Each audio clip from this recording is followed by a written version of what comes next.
मध्ये आपण IMP अशा चालू घडामोडींना रिव्हिजन मारणार आहे.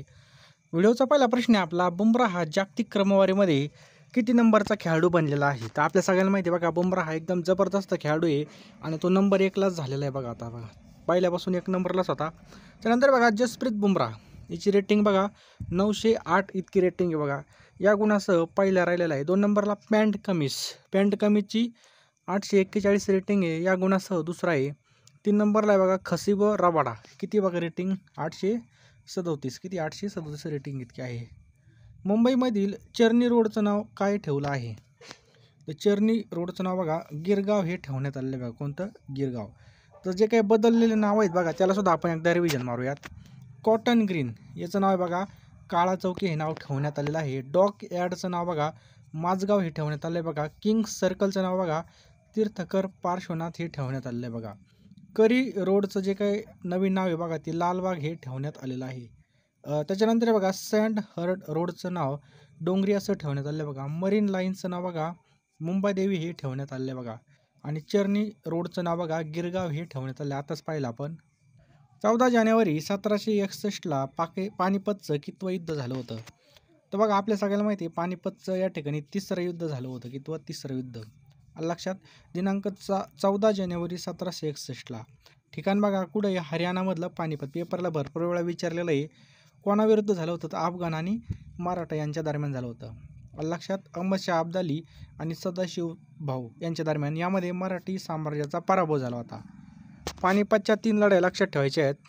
पहिली लढाई बघा 1526ला झाली होती बाबर आणि लोधी दरम्यान. त्याच्यानंतर दुसरी लढाई बघा 5 नोव्हेंबर 1556ला हेमू आणि अकबर दरम्यान झाली होती. तिसरी लढाई बघा 14 जानेवारी 1761ला अब्दाला आणि मराठा. ह्या तिन्ही लढाया खूप महत्त्वाच्या आहेत आणि पानिपत हरियाणा या ठिकाणी झालेल्या आहेत. पहा, हे सगळं लक्षात ठेवायचं. खूप या ठिकाणी प्रश्न विचारले जातात. प्रवासी भारतीय सन्मान पुरस्कार 2025 हा कोणाला प्रदान केला आहे? तर लक्षात ठेवायचं आहे सय्यद अनवर खुर्शीद यांना हा प्रदान केला बघा. कोणाला दिलेला आहे बघा, लक्षात ठेवायचं आहे सय्यद अनवर खुर्शीद यांना. राष्ट्रपती द्रौपदी मुर्मू यांच्या हस्ते हा पुरस्कार प्रदान करण्यात आला. तर आपल्या सगळ्याला माहिती आहे मित्रांनो 149मध्ये आपण ह्या PDF सर्वांना अवेलेबल केलेल्या आहेत. तुम्हाला मी सांगतोच, कारण की या ठिकाणी चालू घडामोडी हा विषय खूप महत्त्वाचा आहे. त्याचबरोबर तुम्हाला 149मध्ये 10,000 GKचे प्रश्नसुद्धा या ठिकाणी मिळणार आहेत.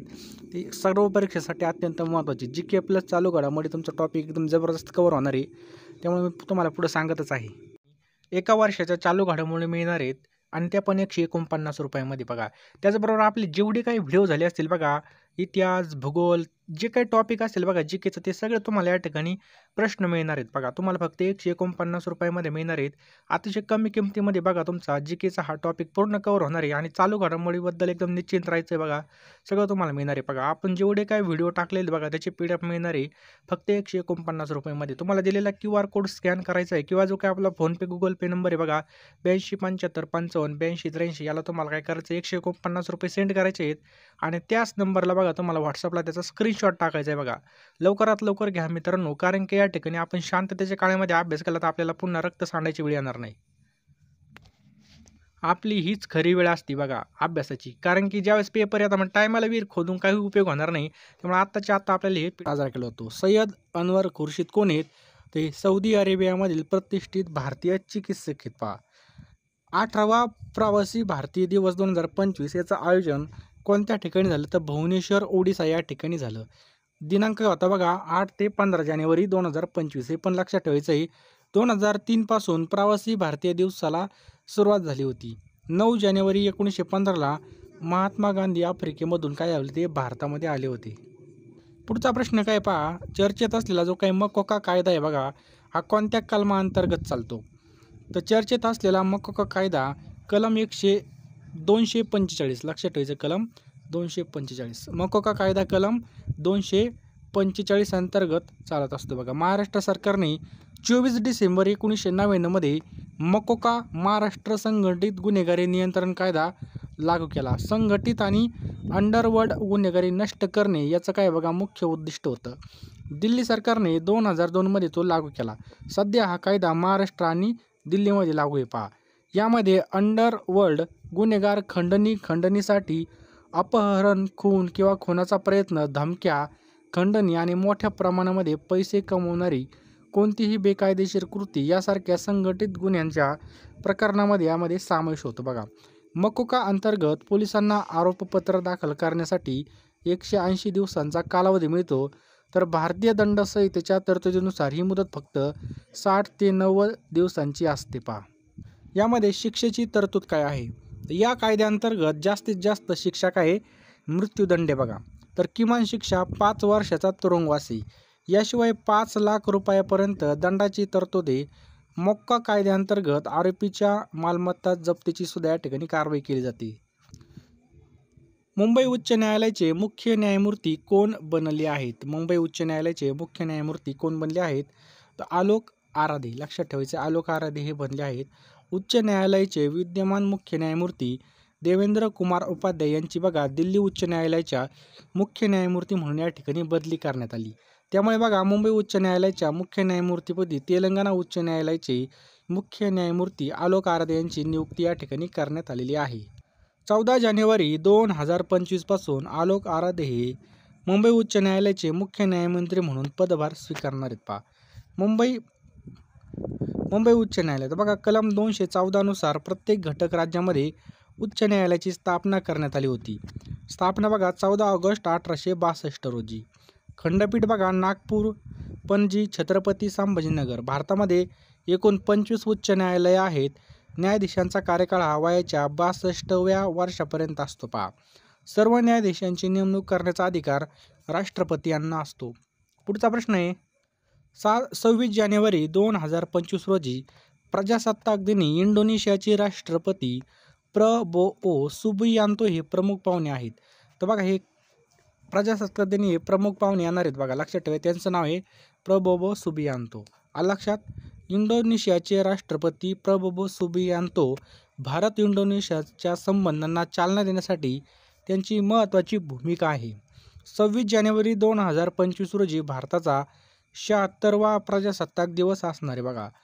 मागील वर्षाचे प्रजासत्ताक दिनाचे प्रमुख पाहुणे कोण कोण होते? 2023 मध्ये अब्दल फतेह अल सिसी होते. 2024 मध्ये इमॅन्युएल मॅक्रॉन होते. 2025 मध्ये आत्ताचे कोण आहेत? प्रबोओ सुबियांतो हे आहेत. इंडोनेशिया देशाबद्दल जर पाहिलं तर आग्नेय आशिया त्याचबरोबर बघा आशियामधील एक देश आहे बघा. जगामधील सर्वाधिक मुस्लिम लोकसंख्या ह्याच देशामध्ये. राजधानी कोणती बघा? नुस्तारा बघा. सर्वात मोठं शहर जकार्ता. याचं चलन आहे बघा इंडोनेशियन रुपया. मुख्य भाषा या ठिकाणी बहासा ही आहे. 15 जानेवारीला कोणता दिवस साजरा केला जातो? तर आपल्या सगळ्यांना माहिती आहे भारतीय सेना दिवस हा 15 जानेवारीला साजरा केला जातो. आपण आपला 77वा लष्कर दिन साजरा करत आहे बघा. आणि का साजरा केला जातो? तर 15 जानेवारी 1949 रोजी ब्रिटिशांच्या सुमारे 200 वर्षाच्या राजवटीनंतर पहिल्यांदा भारतीय सैन्याची जी काही सूत्रे आहेत ती भारतीय व्यक्तीकडे सोपवण्यात आली होती. या दिवशी बघा भारतीय जवानांचे कर्तृत्व, देशसेवा आणि अद्वितीय योगदान, बलिदान यांना सलाम केला जातो. यामध्ये लक्षात ठेवा पहिले commander in chief field marshal KM Cariappa होते बघा. भारतीय लष्कर हे जगामधील 4थ्या क्रमांकाचे बलवान सैन्य मानले जातं. भारतीय लष्कराचा स्थापना दिवस 15 ऑगस्ट इसवी सन 1947. ब्रीदवाक्य काय बघा? सेवा परमो धर्म. मुख्यालय काय बघा? नवी दिल्ली या ठिकाणी. प्रमुख आहेत बघा उपेंद्र द्विवेदी. लक्षात ठेवा. पुढचा प्रश्न आहे बघा 2024 सालच्या आकडेवारीनुसार जगामध्ये सर्वाधिक बोलल्या जाणाऱ्या भाषेमध्ये पहिलं स्थान हे कोणत्या भाषेचं आहे? इंग्रजी या भाषेचं आहे. 2024च्या आकडेवारीनुसार भारतामधील सर्वाधिक गर्दीचं शहर कोणतं आहे? तर कोलकाता हे शहर बघा सर्वाधिक गर्दीचं शहर. वाहतूक निर्देशांक अहवालानुसार कोंडीच्या बाबतीत भारतामधील कोणतं शहर आहे 3ऱ्या स्थानावर आहे? तर पुणे. लक्षात ठेवायचं ज्या ठिकाणी भरपूर ट्रॅफिक आहे. भारतीय प्रवासी सन्मान पुरस्कार 2025 हा कोणाला प्रदान करण्यात आला? तर आत्ताच पाहिला आपण सय्यद अनवर खुर्शीद यांना प्रदान करण्यात आला. जन आरोग्य योजनेमध्ये सामील होणारे देशामधील 34वे राज्य कोणतं बनलं आहे? तर ओडिसा हे राज्य बनलेलं आहे. हिमाचल प्रदेश लोक प्रशासन संस्था HIPAचे नाव बदलून कोणाचं नाव देण्यात आलं आहे? तर डॉक्टर मनमोहन सिंग यांचं नाव देण्यात आलं आहे. अलीकडे बघा मध्य प्रदेश सरकारने राज्यामधील तरुणांना लष्कर, पोलीस आणि पॅरामिलिटरी प्रशिक्षण देण्यासाठी कोणती योजना चालू केली आहे? तर पार्थ योजना ही चालू केली आहे. यंदाच्या रस्ता सुरक्षा सप्ताहाची थीम काय आहे? तर रस्ता सुरक्षा नायक व्हा. काय आहे? रस्ता सुरक्षा नायक व्हा. संयुक्त राष्ट्राच्या रिपोर्टनुसार 2025मध्ये भारताचा विकास दर हा किती असणार आहे? तर 6.6% इतका असणार आहे. राष्ट्रीय भूगोल दिवस कधी साजरा केला जातो? तर 14 जानेवारीला राष्ट्रीय भूगोल दिवस असतो. आंतरराष्ट्रीय कामगार संघटनेने नुकत्याच प्रसिद्ध केलेल्या अहवालानुसार कोणता देश हा जास्त नोकरदारांच्या वाटा आणि कमी पगार असणारा देश आहे? तर भारत आहे बघा. सगळ्यात कमी पगार असणारा देश भारत आहे. भारतीय क्रिकेट नियामक मंडळ याच्या कोषाध्यक्षपदी कोणाची निवड करण्यात आली आहे? तर प्रभतेज सिंह यांची निवड करण्यात आली आहे. लेबनान देशाचे नवे राष्ट्रपती म्हणून कोणाची निवड करण्यात आली आहे? जोसेफ आऊन यांची निवड करण्यात आली आहे. यावर्षी भारतीय हवामान विभागाचा कितवा वर्धापन दिवस आहे? तर लक्षात ठेवायचं 150वा. शतकोत्तर सुवर्ण महोत्सव याला म्हटलं जातं. भारतीय हवामान विभाग IMD ची स्थापना कधी झाली? तर 1875मध्ये याची स्थापना झाली. कोणत्या वर्षापर्यंत भारताचे स्वतःचं अंतराळ स्थानक विकसित करण्याचं उद्दिष्ट आहे? 2035ला. देशाचा केंद्रीय अर्थसंकल्प कधी सादर होणार आहे? 1 फेब्रुवारी 2025ला बघा हा या ठिकाणी सादर होणार आहे. डोनाल्ड ट्रम्प हे अमेरिकेचे कितवे अध्यक्ष म्हणून शपथ घेणार आहेत? तर या ठिकाणी बघा 47वे. लक्षात ठेवायचं 47वे. भारताची स्पेस डॉकिंग यशस्वी झाल्यानंतर डॉकिंग करणारा भारत हा कितवा देश ठरणार आहे? तर भारत आपला चौथा देश ठरणार आहे. कितवा? चौथा. भारतीय क्रिकेट नियामक मंडळाच्या म्हणजेच BCCIच्या सचिवपदी कोणाची नियुक्ती करण्यात आली आहे? तर देवजित सैकिया. लक्षात ठेवायचं आपल्याला देवजित सैकिया यांची. पुढचा प्रश्न काय बघा. अंडर 19 वयोगटामध्ये त्रिशतक ठोकणारी पहिली भारतीय महिला कोण ठरली आहे? तर आयरा जाधव ही ठरली आहे. तिसरे विश्व मराठी संमेलन 31 जानेवारी ते 2 फेब्रुवारी या कालावधीमध्ये कोठे होणार आहे? तर पुण्यामध्ये होणार आहे. जम्मू काश्मीरमधील झेडमोड बोगद्याचं उद्घाटन कोणाच्या हस्ते होते? तर नरेंद्र मोदी यांच्या हस्ते होत आहे. जगामधील सर्वात शक्तिशाली हायड्रोजन ट्रेन कोणत्या देशाने विकसित केली? ही भारताने विकसित केलेली आहे. जंगलामध्ये लागलेल्या वणव्यामुळे चर्चेत असलेल्या लॉस एंजेलस हे शहर अमेरिकेच्या कोणत्या राज्यामध्ये? तर कॅलिफोर्निया. लक्षात ठेवायचं कॅलिफोर्निया राज्यामध्ये हे शहर आहे.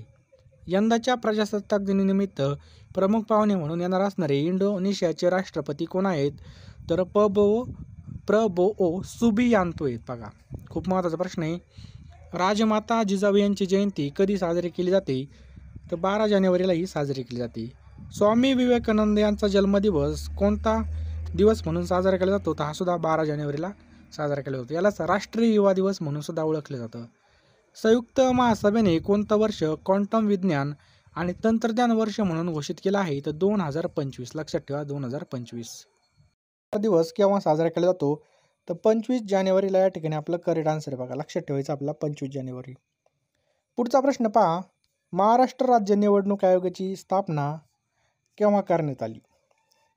तर महाराष्ट्र राज्य निवडणूक आयोगाची स्थापना 26 एप्रिल 1994ला करण्यात आली बघा. 26 एप्रिल 1994. नेक्स्ट बघा. राजीव कुमार हे निवडणूक आयोगाचे कितवे मुख्य निवडणूक आयुक्त आहेत? कितवे आहेत बघा हे? 25वे आहेत. लक्षात ठेवा 25वे आहेत. पुढचा प्रश्न पहा. महाराष्ट्रामध्ये किती टप्प्यामध्ये 2024च्या लोकसभेचे मतदान या ठिकाणी विचारलं आपल्याला. लोकसभेचे किती वेळा झालं? तर 5 टप्प्यामध्ये बघा या ठिकाणी आपलं पूर्ण झाले लोकसभेची निवडणुका. भारतीय निवडणूक आयोगाचे मुख्यालय कुठे आहे? तर कुठे बघा? नवी दिल्ली या ठिकाणी आपल्याला करेक्ट आन्सर आहे बघा. कुठं? नवी दिल्ली या ठिकाणी. मुख्य निवडणूक आयुक्ताची नेमणूक कोण करतं? मुख्य निवडणूक आयुक्ताची नेमणूक कोण करतं?